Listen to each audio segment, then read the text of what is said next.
বিশ্বাস শব্দটা ছোট হলেও এর গভীরতা কিন্তু অনেক বেশি। একজন মানুষ যখন কাউকে বিশ্বাস করে তখন সে শুধু কিছু কথা বিশ্বাস করে না, সে নিজের মনটা তুলে দেয় তারই হাতে।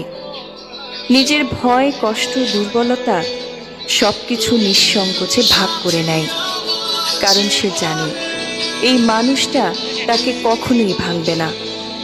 কিন্তু সবচেয়ে ভয়ঙ্কর ব্যাপার হলো বিশ্বাস ভাঙার শব্দ বাহিরে শোনা যায় না, এটা নিঃশব্দে ভেঙে যায় মানুষের ভেতরে। একটা মিথ্যা, একটা লুকানো সত্য কিংবা একটা প্রতারণাই যথেষ্ট পুরো সম্পর্কটাকে দুর্বল করে দেওয়ার জন্য। যে মানুষটা একসময় চোখ বন্ধ করে বিশ্বাস করত, সে ধীরে ধীরে সন্দেহ করতে শেখে। তার হাসির আড়ালে জমে থাকে ভয়। সে আর আগের মতো নিশ্চিন্তে ভালোবাসতে পারে না, কারণ ভাঙা বিশ্বাস ঠিক গ্লাসের মতো, জোড়া লাগলেও ফাটলের দাগ ঠিকই থেকে যায়।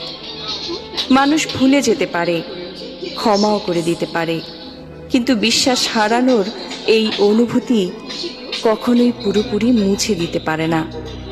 কারণ বিশ্বাস একবার ভেঙে গেলে সম্পর্ক বেঁচে থাকলেও অনুভূতিগুলো ধীরে ধীরে মরে যেতে থাকে।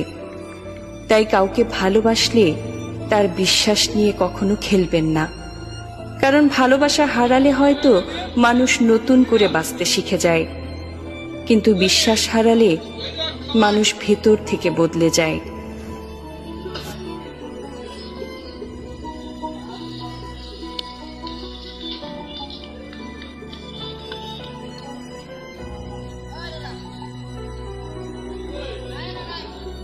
ওদিক দিয়ে কই বেরোবো?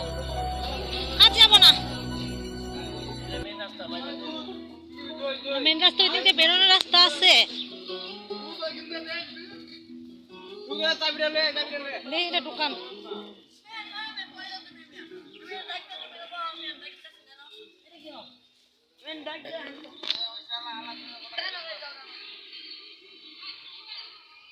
সাতটা বাজে তো বন্ধ হয়ে যাবো না?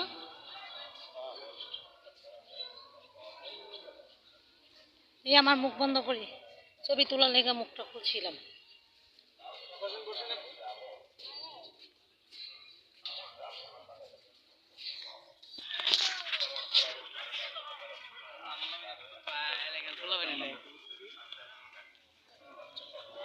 অল্প মিটে নেই। হ্যাঁ, 7 জন আছে, একজনের নাই, 3 ছেলে 3 মেয়ে, একজনের সিঙ্গেল। সে জিজ্ঞেস করেন বাইরন যায় কিনা।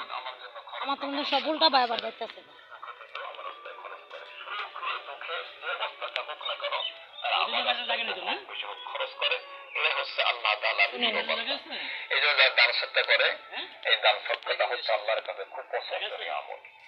যারা শুধুমাত্র কেবলমাত্র আল্লাহ তাআলার জন্য যারা দান সত্তা করে, দানটা